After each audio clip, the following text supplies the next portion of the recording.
The grand hall of Covenant's Edge Station stretched out like a canyon made of metal and glass. Thousands of beings from dozens of worlds filled the space, their voices creating a noise that echoed off the high ceiling. Tay stood near the back of the human delegation, his worn work jacket looking plain next to the fancy clothes of the alien diplomats around him. He was not supposed to be here. He was just a mechanic. But the human colony needed someone who understood alien technology, and Ty knew more about fixing things than anyone else on Haven's Reach Station. The Veltheran Emperor sat on a throne that floated above the crowd. Krathsul was massive, nearly 12 feet tall, with scales that shimmered like oil on water. His eyes were cold and yellow, and when he looked at the humans, his mouth curved into something that might have been a smile on a creature that had lips. The Veltherans controlled 70 star systems. They had weapons that could crack planets. They treated smaller species like toys. Tay watched as the Emperor conducted his business. He gave orders. He received gifts. He made other leaders bow and scrape for his favor. The whole thing made Tay uncomfortable, but he stayed quiet. That was his way. Watch, listen, learn. And now, the Emperor's voice boomed through the hall, we address the humans of Haven's Reach. Tay felt his colleague Yuna stiffen beside him. She was young, barely 25, with sharp eyes and a quick mind. She studied alien biology and worked with Tay on the strange creatures that sometimes came through their repair bay. Right now, her hands were clenched into fists. Your people are new to the stars, Krathsul continued. You build your little stations and fix your little ships. It is almost charming, like watching children play. Laughter rippled through the hall. Not just from Veltherans, but from other species too. Humans were weak. Everyone knew it. They had no great fleet, no vast empire, no powerful weapons. They just worked hard and tried to survive. I have brought a gift, the Emperor said, to show my generosity to these newcomers. Two Veltheran guards dragged something into the hall. At first, Tay thought it was a large piece of machinery, broken and leaking fluids. Then it moved, and he realized it was alive. It was a dragon. Tay had seen pictures of plasma dragons before. They were magnificent creatures, with wings that could span 30 feet and scales that glowed with inner fire. They could breathe superheated plasma that melted steel. They were intelligent, proud, and deadly. This dragon was none of those things. She was broken. One wing was completely gone, torn away at the shoulder, leaving only a twisted stump of bone and scar tissue. Her scales were dull and cracked, some of them missing entirely. Her body was thin, ribs showing through her skin. She dragged herself forward on 3 legs, the fourth one bent at a wrong angle. Worst of all, her throat had visible damage. Tubes and chambers that should have been hidden inside her body were exposed, cracked, and leaking a faint green glow. The dragon's eyes met Tay's across the hall. They were amber-colored, filled with pain and something else. Anger, maybe, or shame. This is Ashkara, the Emperor announced. Once she was a champion of my arena. She won 30 battles. She was magnificent. He paused and his smile grew wider. Then she became disobedient. Willful. She refused to kill when I commanded it. So I had her taught a lesson. More laughter. Tay felt sick. She is useless now, Krathsul said. Cannot fly. Cannot fight. Cannot even feed herself properly. I was going to have her destroyed, but then I thought, why not give her to the humans? Perhaps they can make a pet of her. It seems fitting. A broken creature for a broken species. The hall erupted in laughter. Even the human ambassador looked uncomfortable, unsure how to respond to such an obvious insult. Tay stepped forward. Yuna grabbed his arm, but he gently pulled free. He walked through the crowd, his boots making soft sounds on the polished floor. The laughter began to die down as people noticed him approaching. He stopped in front of the dragon. Up close, she was even worse than he thought. He could see infection in some of her wounds. Her breathing was labored and wet. She was dying, slowly and painfully. Human, the Emperor called down. Do you accept my generous gift? Tay looked up at him. Yes, he said simply. You will take this worthless beast? Yes, And what will you do with her? The Emperor leaned forward, enjoying his joke. Will you put her out of her misery? Or will you try to heal her with your primitive medicine? Tay looked back at the dragon. Ashkara was watching him with those amber eyes. He saw intelligence there, consciousness, a person trapped in a broken body being used as a punchline. I will fix her, Tay said quietly. The laughter was immediate and loud. Even the Emperor threw back his head and roared with amusement. Fix her! Oh, this is wonderful! The little human mechanic thinks he can repair what the finest xenobiologists in my empire declared impossible. He waved his hand dismissively. Please, take her. I gift her to you freely. When she dies under your clumsy hands, remember that you were warned. Two Velthuran guards unlocked the chains around Ashkara's neck and stepped back quickly, as if even a dying dragon might be dangerous. The dragon made no move to attack. She just lay there, sides heaving with each painful breath. Tay knelt down beside her. He placed his hand gently on her snout, feeling the rough texture of damaged scales under his palm. Can you walk? He asked softly. The dragon's eyes widened slightly. No one had asked her a question in a long time. She managed a small nod. Then let's go home, Tay said. It took nearly an hour to get Ashkara to the human transport ship. She could barely move, and Tay had to support much of her weight. Yuna helped, along with two other humans from the delegation. The aliens they passed stared and whispered and laughed. On the ship, they laid Ashkara in the cargo bay on a bed of emergency blankets. Yuna immediately started scanning her with medical equipment, her face growing more grim with each reading. Tay, she said quietly. She's dying. Maybe 3 days. A week at most. There's too much damage. Her organs are failing. I know, Tay said. Then why did you take her? We could have let them euthanize her quickly.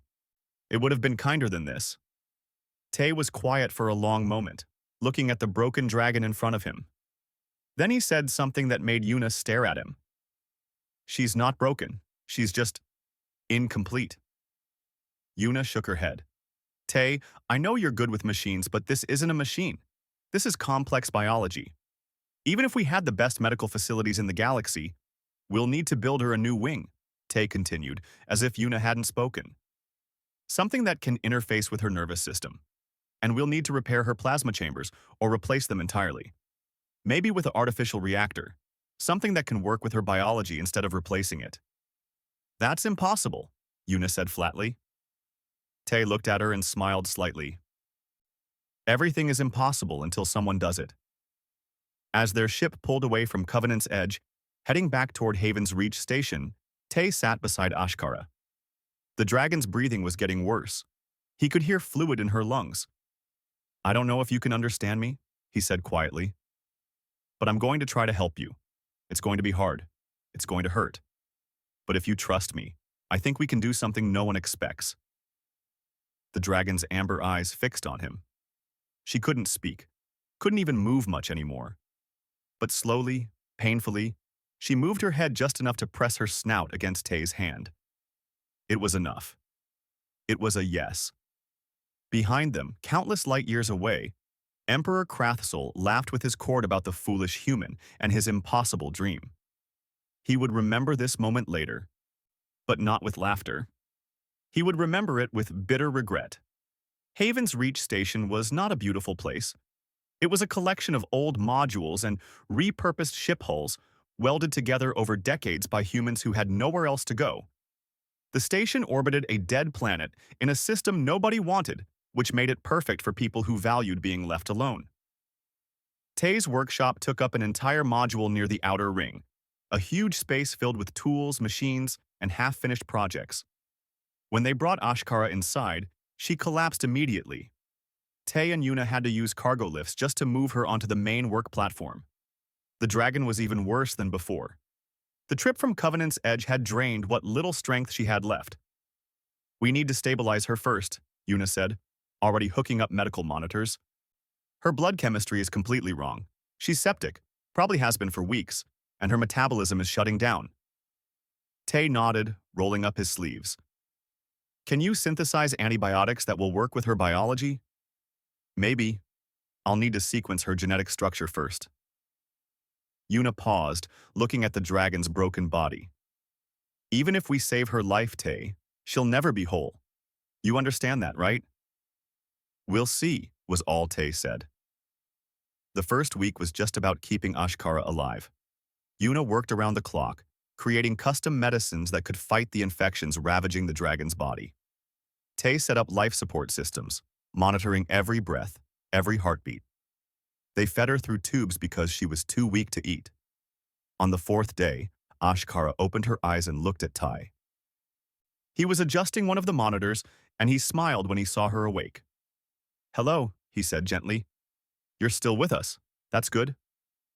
The dragon made a sound, somewhere between a growl and a wheeze. Her eyes were clearer now, more focused.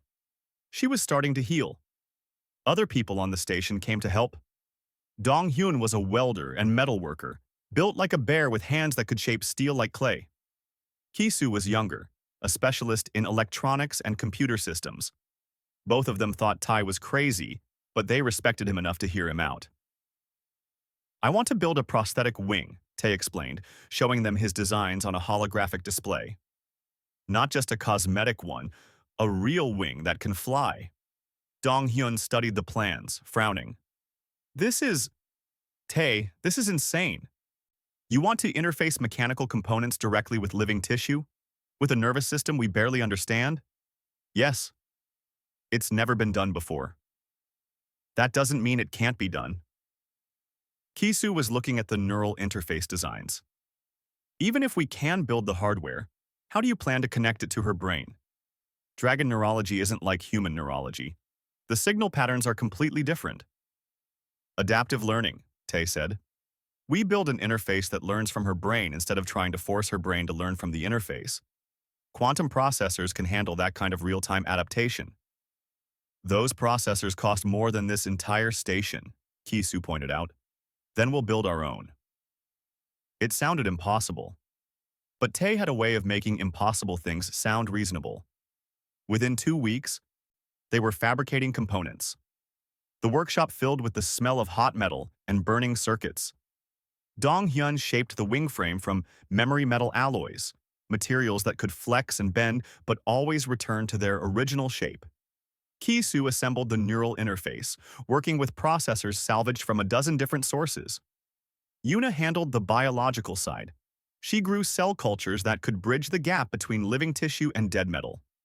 She studied Ashkara's remaining wing, mapping every nerve, every muscle, every connection. It was meticulous, exhausting work. Through all of this, Tay talked to Ashkara. He explained what they were doing. He showed her the designs. He asked for her permission every step of the way. At first, Yuna thought he was being sentimental. Dragons were intelligent, yes, but they were still animals. Then one day, she walked into the workshop and found Tay, having what looked like a conversation with Ashkara. The dragon was making sounds, clicks, growls, changes in pitch and rhythm. And Tay was responding, as if he understood. "How long has this been going on?" Yuna asked. "About a week," Tay said. "She's trying to communicate.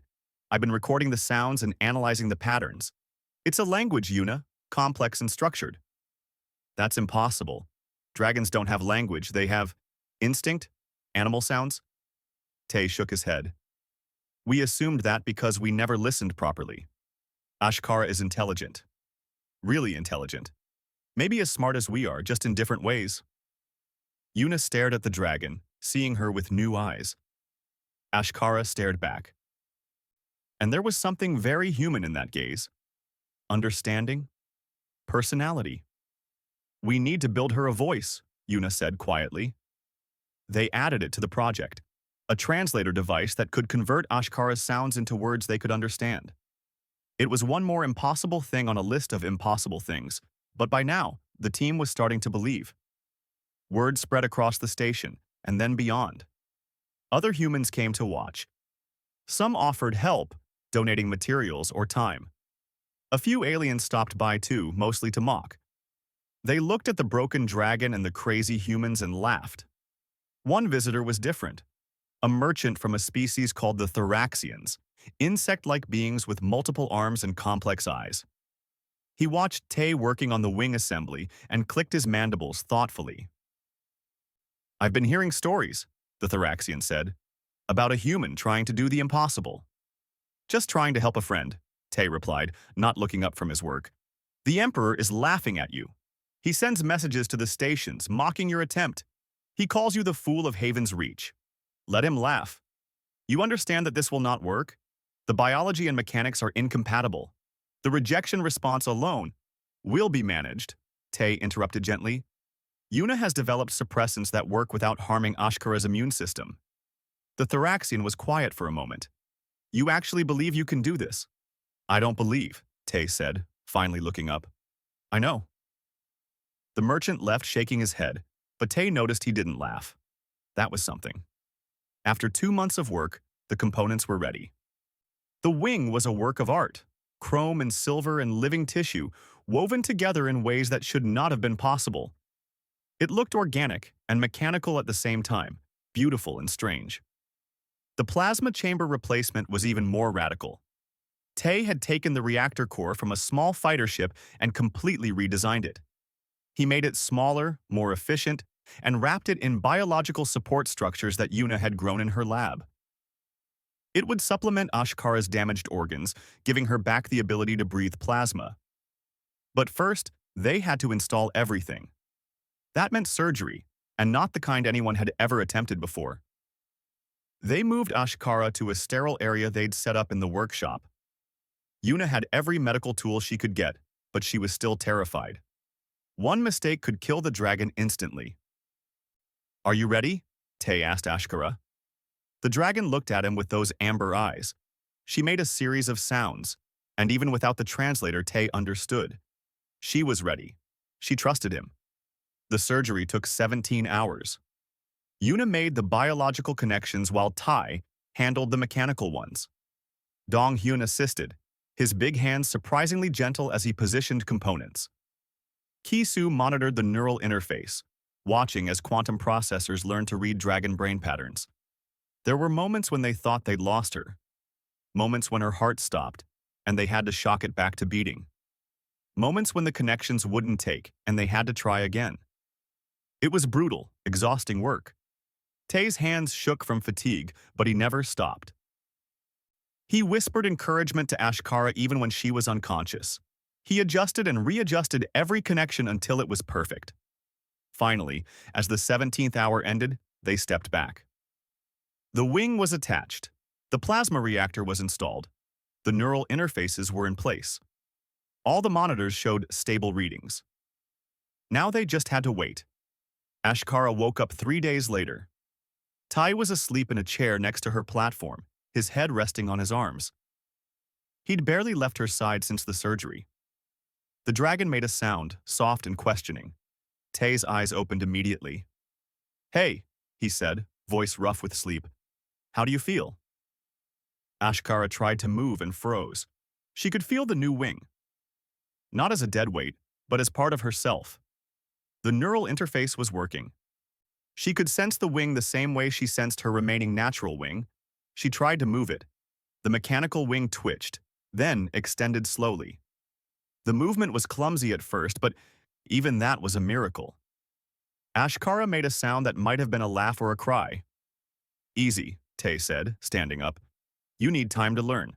The processors are adapting to you, but you need to adapt to them too. It's going to take practice." The dragon looked at him, and then did something that made Tay's breath catch. She reached out with her natural wing and pulled him close, holding him gently against her side in what could only be called a hug. Tay hugged her back, feeling her warmth, feeling her alive. "We did it," he whispered. "You're going to be okay." Outside the workshop, a message arrived from Emperor Krathshul. It was brief. "I eagerly await your failure, human. And when your dragon dies screaming on your operating table, I will laugh loudest of all." Tay deleted it without reading it. He had more important things to do. Learning to fly again was harder than anyone expected. Ashkara spent hours each day in the station's cargo bay, the largest open space available. Tai moved everything out and sealed the doors, giving her room to practice. At first, she could barely lift off the ground. The mechanical wing worked, but her brain didn't fully understand it yet. She would extend it too far or not far enough. The electromagnetic field generators that provided lift would pulse unevenly, making her spin and crash. Each failure frustrated her more. Tay sat on a crate, watching patiently. "Try again," he said each time she fell. "You're getting better. I can see it." Ashkara growled, which made the translator device around her neck crackle. They'd finished it 2 weeks after the surgery, and it was still learning her language patterns. So far, it mostly produced static and fragments of words. "Not working," the translator managed.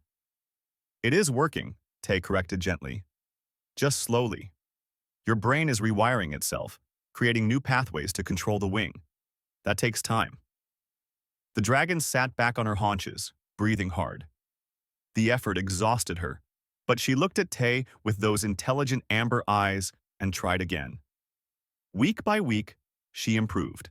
The mechanical wing began to move in sync with her natural wing. The neural interface adapted faster as Ashkara's brain learned what signals to send. She went from barely hovering to flying short distances, then longer ones. 2 months after the surgery, Ashkara flew the entire length of the cargo bay without touching the ground. When she landed, Tay was grinning wider than Yuna had ever seen him smile. "See?" he said. "I told you." The translator was working better now, too. Ashkara's voice came through it, feminine and rough, like gravel wrapped in velvet. "You tell me many things, human." "My name is Tay," he reminded her, like he had 100 times before. "Not human." "Tay," Ashkara repeated, and the way she said it sounded almost fond. The plasma breath system took longer to master. The first time Ashkara tried to use it, nothing happened. The second time, she produced a small spark. The third time, she nearly set the cargo bay on fire, and Tay had to activate emergency extinguishers. "The reactor is too powerful," Kisu explained, checking the readings. "It's producing more energy than her natural chambers ever did. She needs to learn to control the output." They installed manual controls, small interfaces that Ashkara could trigger with specific thoughts. It was like learning to flex a muscle she'd never had before.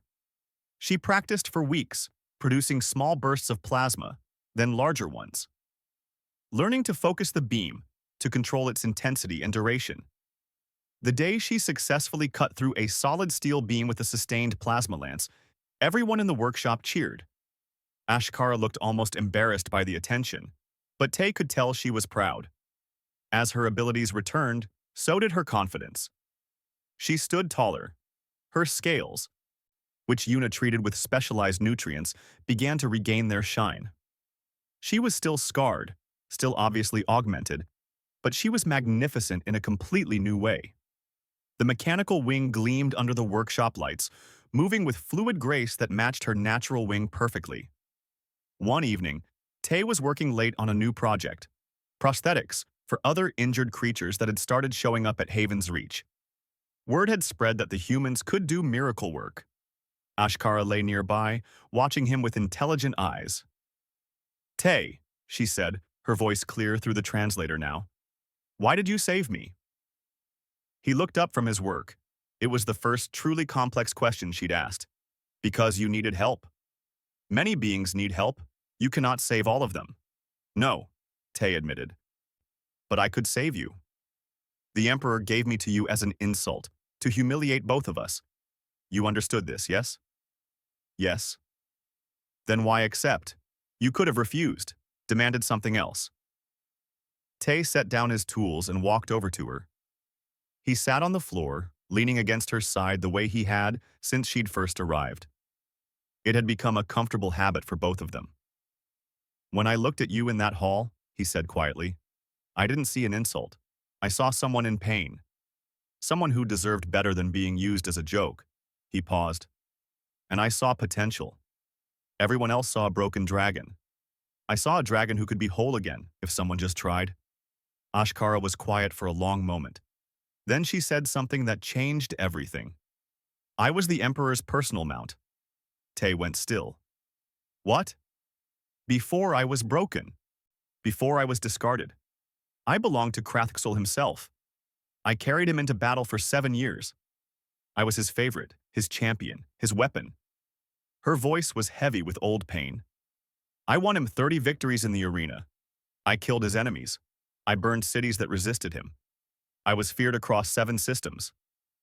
What happened? Tay asked softly. We conquered a mining colony, small, barely defended. The resistance lasted 3 days. On the 4th day, the Emperor ordered me to execute the prisoners. Ashkara's voice cracked. There were children among them, young ones. They were no threat. The battle was won, but he wanted them dead as a message to others who might resist. Tay felt cold. You refused. I refused. It was the first time I had ever disobeyed him.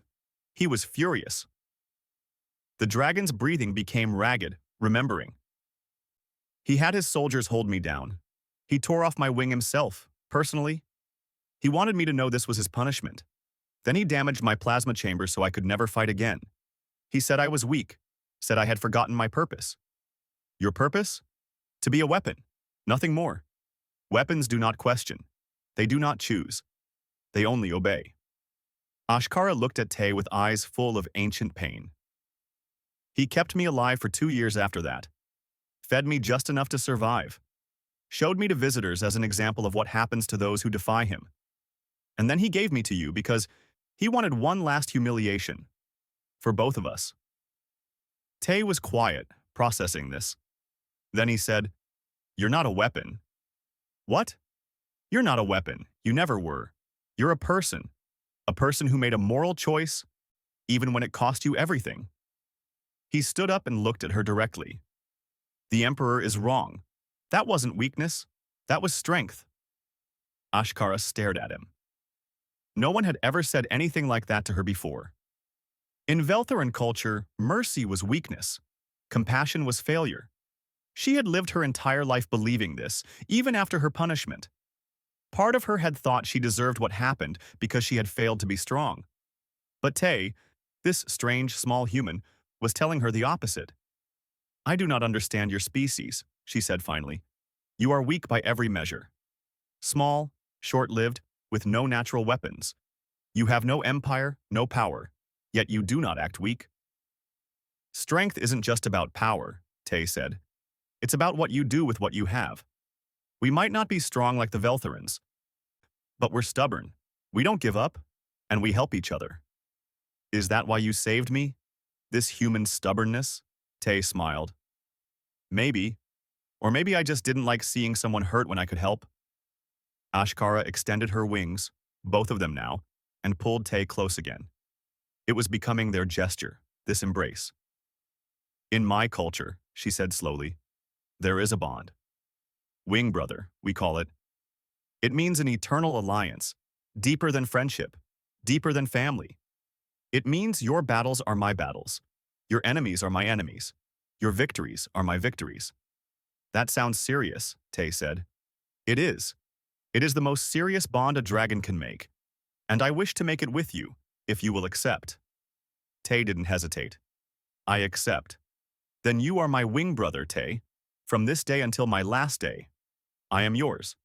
Not in servitude, but in loyalty freely given. And you are my wing sister, Tay said, using the term that felt right. I will never let you fall alone. The next day, Ashkara insisted on testing her abilities fully. They went to the outer ring of the station, where a large observation area looked out into space. Tai wore a specialized harness that Dong Hyun had built, designed to let him ride safely on Ashkara's back. Are you sure about this? Yuna asked nervously. We haven't tested the wings in zero gravity yet. Only one way to find out, Tay said, climbing onto Ashkara's back and securing himself. The airlock opened. Ashkara launched into space. It was incredible. Without gravity to fight, she moved like liquid light. The mechanical wing worked even better in vacuum, the electromagnetic fields unimpeded by air resistance. She dove and spun and soared, and Tay laughed with pure joy on her back. They flew around the entire station, Ashkara testing every capability. Her plasma breath worked in space too, creating brilliant lances of superheated matter. She was faster than before, more agile. The augmentations hadn't just restored her abilities, they'd enhanced them. When they returned to the station, a crowd had gathered to watch. Humans cheered. Even some of the alien residents looked impressed. But more importantly, footage of the flight spread. Within hours, it was on every network across the frontier. Images of a dragon with a gleaming mechanical wing, flying through space with a human on her back. The impossible had happened. A human mechanic had done what the Emperor's best scientists said couldn't be done. In his palace, Emperor Krathsul watched the footage with narrowed eyes. This was not funny anymore. This was not the humiliation he had planned. This was something else entirely. Something that made him uneasy. And somewhere in that unease, the first seed of regret began to grow. The message from Emperor Krathsul arrived at Haven's Reach 3 days after the footage spread across the frontier. It was not a polite message. Commander Sue stood in the station's command center, reading the transmission with a grim expression. She was a veteran of the border conflicts, tough and practical, with gray streaking through her short hair. She'd seen many threats in her career, but this one was serious. "He's demanding we return Ashkara," she told Tay and Yuna. "Says she's Imperial property, that we stole her." "He gave her to us," Tay pointed out calmly. "He claims that was a loan, not a gift. Obviously a lie, but he's the one with warships." Sue pulled up a tactical display. "He's sending a battle squadron, 12 ships. They'll be here in 5 days." Yuna went pale. 12 warships? We can't fight that. Haven's Reach has what, 4 defense ships? 4 old defense ships, Sue corrected, and 6 orbital cannons that are barely functional. We're a civilian station, not a military base. Against a Veltheran squadron, we'd last maybe an hour.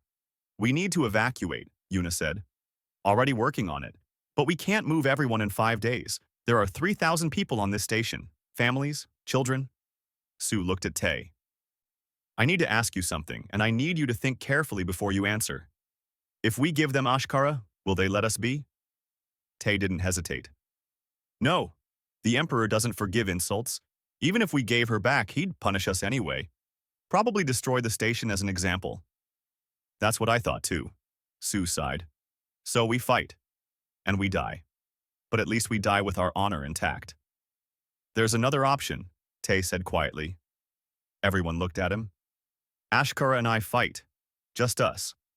We keep them busy, maybe damage enough ships that they retreat. Give you time to evacuate everyone." "That's suicide," Yuna said flatly. "You can't fight 12 warships with one dragon." "We won't know until we try." Ashkara, who had been listening through the door, pushed into the command center. Her massive form barely fit in the room. "My wing brother is correct. This is my fight. The Emperor wants me. Let him face me." "Against 12 ships?" Sue shook her head. "I can't ask you to do that." "You are not asking. I am offering." Ashkara's voice was firm. "These people gave me life when I had none. They gave me hope when I had none. I will not hide while they are threatened because of me." Tay was already planning. "We'll need modifications. Ashkara can fly and fight, but against that many ships, we need advantages." Over the next 5 days, the workshop became a frantic hive of activity. Donghyun welded weapon mounts onto Ashkara's mechanical wing. Ki-Su integrated targeting computers and shield generators into her neural interface. Yuna worked on boosting her plasma reactor output, making it more efficient and powerful. Tai designed it all, barely sleeping, surviving on coffee and determination. He built weapons pods that could deploy micromissiles. He created energy shields that wrapped around Ashkara like a second skin. He upgraded her plasma breath system with a focusing array that could turn a wide blast into a precise cutting laser. Ashkara was patient through all of it, letting them bolt technology onto her body. She trusted Tay completely. When he said something would work, she believed him. On the 4th day, they did test runs. Ashkara flew through space with her new weapons active. The micromissiles streaked out and destroyed target drones. The shields held against simulated weapons fire. The plasma lance could cut through solid metal from 300 meters away. She was no longer just a dragon. She was a living warship. But still, it was one dragon against 12 ships. The Veltheran squadron arrived exactly on schedule. 12 vessels, each one 500 meters long, bristling with weapons. They took up positions around Haven's Reach, surrounding the station like predators circling prey. A transmission came through. The squadron commander, a Veltheran warrior named Kresh, appeared on screen. Station Haven's Reach. Surrender the dragon Ashkara immediately. You have 1 hour to comply. Failure to do so will result in the destruction of your station and everyone on it. Commander Su responded. Ashkara is a free being. She stays or goes by her own choice. There is no such thing as a free dragon. Dragons are imperial property. You will return her, or you will be destroyed. Then I guess we'll be destroyed, Su said, and cut the transmission.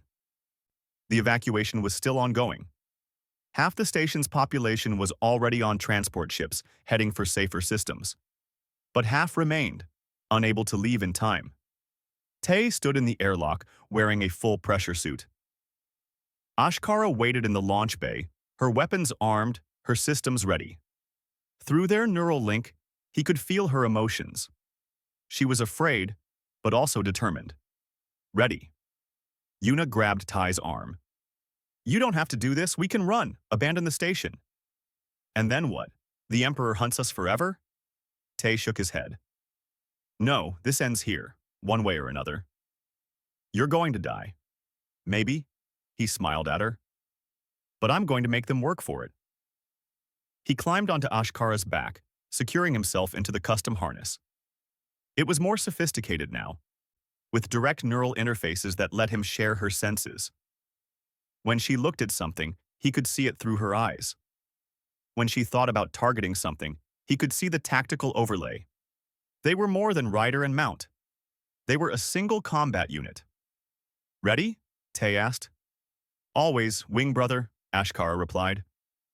The airlock opened. They launched into space. The Veltheran ships detected them immediately. Weapons locked on. But for a long moment, no one fired. They were surprised. A single dragon approaching 12 warships? It was suicide. It was insane. Then Ashkara opened fire. The first micro-missile volley streaked out from her wing mounts, targeting the lead ship's sensor arrays. The Veltherans barely had time to react before the missiles hit, blinding their targeting systems. Ashkara followed up with her plasma lance, a focused beam of superheated matter that burned through their forward shields. The ship didn't explode. That wasn't Tay's plan, but it was damaged, crippled, drifting. One down, he said calmly. The other ships opened fire. Space lit up with plasma bolts and laser beams. It was a storm of death, enough firepower to vaporize a small moon. Ashkara dove and twisted, moving in 3 dimensions with grace that no human-built ship could match. Her shields flared as shots hit them, but held. The mechanical wing gave her capabilities that organic wings never could. She could change direction instantly, accelerate in ways that would tear apart a normal creature. Tay fed her targeting data through their link. His tactical mind combined with her combat instincts. Together, they were something neither could be alone. They dove under the second ship, Ashkara raking its belly with plasma fire. The armor held, but the heat damaged internal systems. The ship's weapons flickered offline. 2 down, Tay counted. But the Veltherans were adapting. They spread out, trying to surround her. They stopped using predictable firing patterns. Their commander was good, Tay had to admit. He was learning fast. A plasma bolt clipped Ashkara's natural wing. She roared in pain, but kept flying. The wound wasn't serious, but it hurt. I'm okay, she said, feeling Tay's concern through their bond. Stay evasive. Don't let them pin you. They spiraled around the third ship, Ashkara using it as cover from the others. When she came around the other side, she fired every weapon at once. Missiles, plasma lance, even her natural flame breath. The combined assault was devastating. The ship's shields collapsed and its engines exploded. 3 down, 9 to go. But Tay could feel Ashkara tiring. The effort of constant maneuvering, of powering her weapons, was draining her. The plasma reactor was running hot, pushing beyond safe limits. They couldn't keep this up forever. He needed a different strategy. Ashkara, he said, the station's orbital cannons. Can you lead them past the firing line? Understanding flashed through their link. Yes, hold tight. She accelerated toward the station, the Veltheran ships pursuing. They were angry now, embarrassed that a single dragon was making them look foolish. They chased her, weapons blazing. Commander Sue saw what they were doing. Cannons, prepare to fire. Wait for my mark. Ashkara led the ships into position, weaving between them, making them cluster together as they tried to corner her. At the last second, she dove hard, dropping below the firing line. Now, Sue shouted. The orbital cannons fired. 6 beams of concentrated energy lanced out, catching 3 Veltheran ships in a crossfire. Their shields couldn't handle fire from multiple angles. 1 ship exploded. 2 more tumbled, crippled and venting atmosphere. 6 down, Tay said, grinning despite the danger. The remaining 6 ships pulled back, wary now. Their commander transmitted again, his voice tight with fury. Impossible. 1 dragon cannot do this. Apparently I can, Ashkara replied, using the translator to broadcast her voice. I am Ashkara, once champion of the arena. I was broken and cast aside. But I was remade by beings who saw worth where your emperor saw only garbage. Now I am something new, something better. And I will defend those who saved me with every breath in my body. There was silence from the Veltheran ships. Then their commander spoke, and his voice was different. Quieter. You are Ashkara, the emperor's personal mount? We heard you were dead. I was. Then I was reborn. Thanks to the humans you came to destroy. Another long pause. This is Commander Kresh. To all ships, cease fire. I am withdrawing the squadron. What? Another Veltheran voice cut in. Commander, the Emperor's orders. The Emperor ordered us to retrieve a disabled dragon. This is no disabled dragon. This is Ashkara returned, stronger than before. I will not sacrifice my warriors for the Emperor's pride. Kresh's voice was firm. We retreat. Let the Emperor come himself if he wants her. The 6 remaining ships turned and began to withdraw. From the station, everyone watched in stunned silence. Then someone started cheering. Then everyone was cheering. Ashkara and Tai flew back to the station slowly. Both were exhausted. But they'd done it. Against impossible odds, they'd won. As they landed in the bay, Tai could feel Ashkara's emotions through their bond. Pride, relief, joy, and love. Not romantic love, but something deeper. The love of someone who had found family when they thought they'd lost everything. We did it, Wing Brother, she said softly. We did it, Wing Sister, Tai agreed.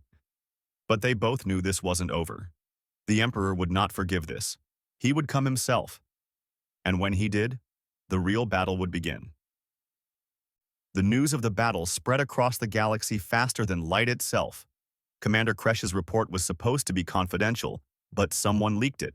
Within days, every species knew the story. A single dragon and her human partner had defeated a Veltheran squadron. The impossible had happened again. The Veltheran Empire, which had never lost a military engagement, had been humiliated. Not by a powerful fleet, not by superior technology, but by a crippled dragon they had thrown away, and a human mechanic working from a small frontier station. Emperor Krathxul watched the footage over and over. He saw Ashkara moving through space with grace and power. He saw her weapons firing with precision. He saw his mighty warships crippled and retreating. Each viewing made his rage grow hotter. But underneath the rage was something else. Something that gnawed at him in quiet moments. He had owned Ashkara. She had been his champion, his weapon, his pride.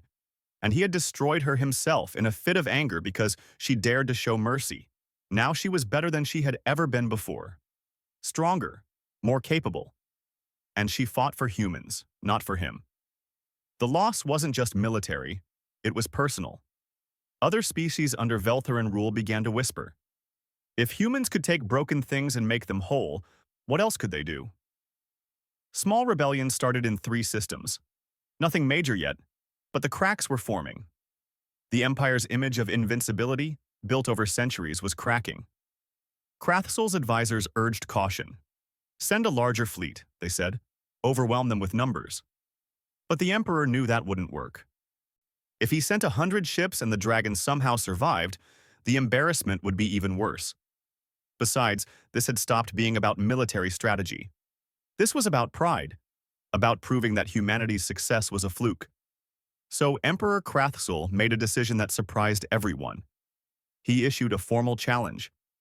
The message arrived at Haven's Reach on a secured channel. The Emperor himself appeared on the screen, his yellow eyes cold and calculating. "Human called Tay," he said. "You have done something I did not think possible. You have restored what I destroyed. For this, I acknowledge your skill as a mechanic." He paused. "But a mechanic's trick does not make you a warrior. I challenge you to formal combat in the arena. You and your dragon against me and my champion. If you lose, all human colonies in frontier space will be annexed to the Empire. If you win, Veltheran military forces will withdraw from the border systems. 3 billion beings will gain their freedom. You have 1 week to accept or decline. I will be waiting." The transmission ended. Commander Su stared at the blank screen. "He's insane. This is a trap." "Probably," Tay agreed calmly. "You can't be considering this. He's the Emperor. He'll have every advantage. The arena will be rigged. Even if you fight fairly, he has a new champion dragon, bioengineered, designed for nothing but combat." "I know." Yuna grabbed Tay's shoulders. "Listen to me. You won once because you surprised them. They weren't expecting you to fight back. But now, they'll be ready. They'll study every second of that battle. They'll prepare specifically to counter your tactics. I know that too. Then why are you considering it?" "Because 3 billion beings will go free if we win," Tay said simply. "That's worth the risk." Ashkara spoke up. "It is also my fight. The Emperor and I have unfinished business. He destroyed me once. He will not do so again." The debate raged for days. The human colonies held emergency meetings. Some argued they should refuse, that risking Tai and Ashkara was too dangerous. Others said this was their chance to free entire systems from Veltheran oppression. In the end, Tai made the decision himself. He sent a reply to the Emperor. "I accept." The arena was on the Veltheran homeworld, a massive structure that could hold 500,000 spectators. It was ancient, built from black stone that had witnessed thousands of battles over centuries. The ceiling was open to the sky, allowing dragons to fly. When Tai and Ashkara arrived, the arena was full. Not just Veltherans, but beings from across the galaxy. Everyone wanted to see this. The human mechanic versus the Emperor, the broken dragon versus the perfect killing machine. Emperor Krathsul waited in the center of the arena, standing next to his new champion. The dragon was massive, nearly twice Ashkara's size. Its scales were black and red, artificially enhanced to be harder than steel. Its plasma chambers glowed like furnaces. This dragon was not born. It was engineered, built in laboratories to be the ultimate weapon. Ashkara looked small next to it. Even with her mechanical wing and augmentations, she seemed fragile in comparison. The Emperor looked up at Tay, sitting in his harness on Ashkara's back. "Last chance to surrender, human. My champion has never lost. It has killed 37 opponents. Your dragon will be 38. "Her name is Ashkara," Tay said quietly. "Not your dragon. She belongs to herself." Krathsul laughed. "We will see how long that lasts." The arena masters announced the rules. Combat until one side could no longer fight. No weapons except what the dragons and riders carried naturally. Death was not required, but was acceptable. A horn sounded. The battle began. The Emperor's dragon attacked immediately, breathing a massive gout of flame that could have melted a tank. But Ashkara was already moving, her mechanical wing allowing her to dodge with impossible speed. The flames passed beneath her. Tay fed her targeting data. "Left engine chamber, weak point in the armor." Ashkara fired her plasma lance.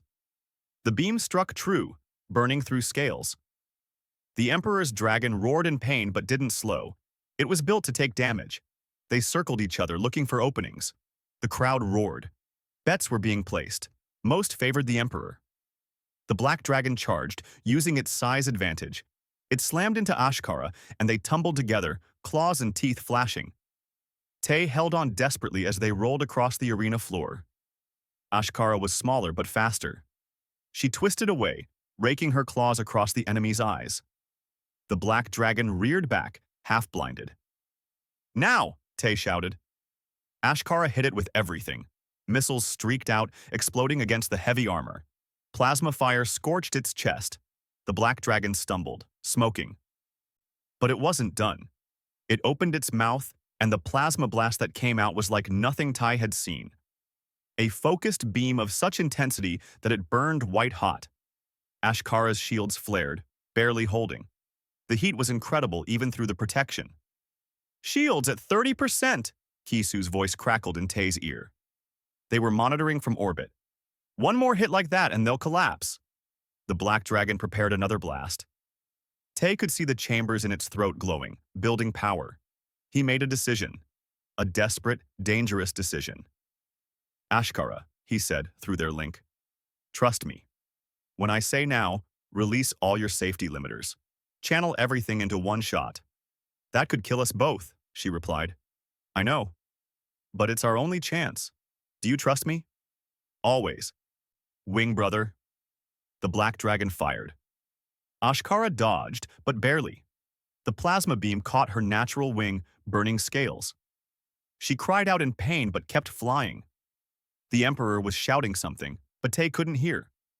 All his focus was on the timing. The black dragon was charging up another shot. Its chambers were glowing brighter than ever. "Now!" Tay shouted. Ashkara released every safety limit on her reactor. The power surge was instant and terrifying. Her entire body glowed with channeled energy. Every system screamed warnings. She fired. The plasma lance that erupted from her throat was like a miniature star. It burned through the air itself, so hot that it turned the moisture in the atmosphere to steam. The beam struck the black dragon in the chest just as it was preparing its own blast. The result was catastrophic. The black dragon's plasma chambers overloaded from the external heat. They exploded internally, and the dragon collapsed, smoke pouring from its mouth. It was alive, but completely defeated. Ashkara landed hard, her systems on the edge of failure.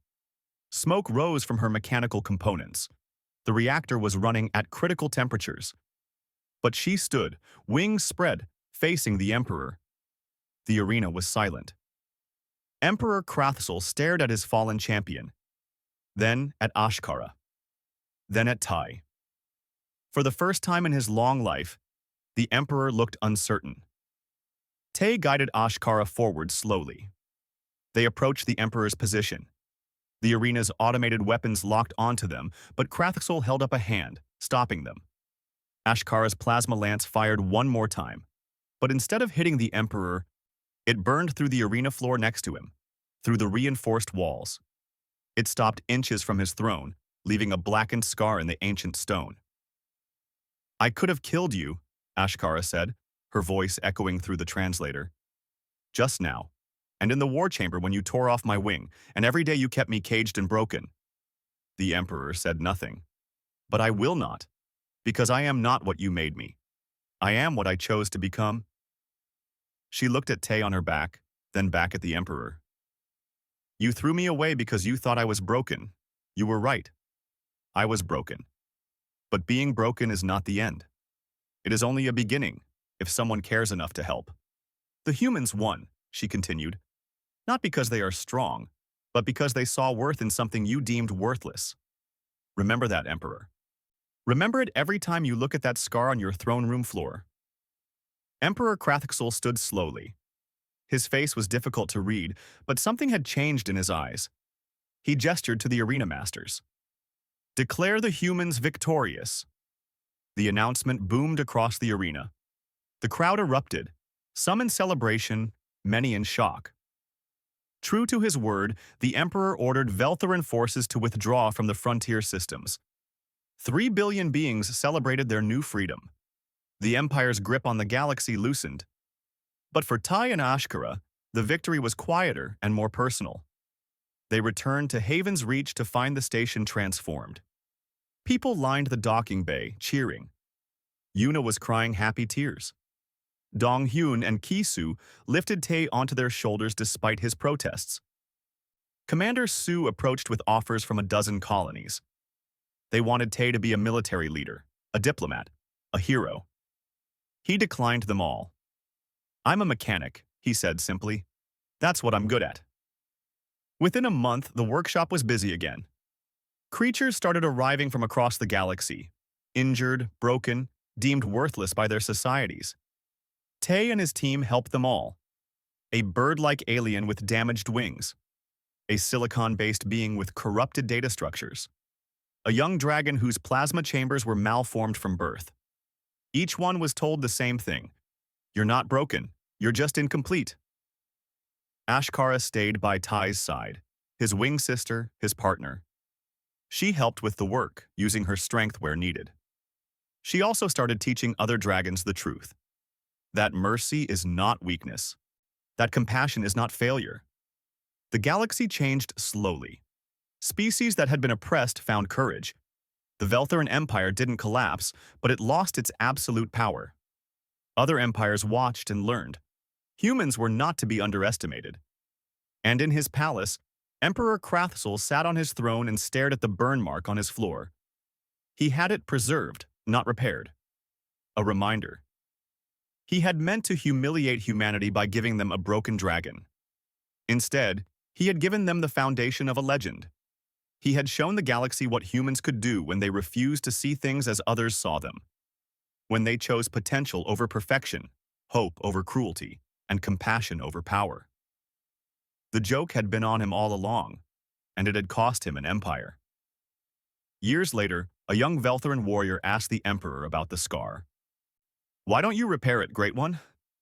Krathsel looked at the blackened stone for a long time before answering. "Because it reminds me of the most expensive lesson I ever learned. Never throw away something simply because it appears broken. You never know who might come along and turn your trash into your greatest mistake." The warrior didn't understand, but the Emperor did. He understood perfectly, and he regretted it bitterly.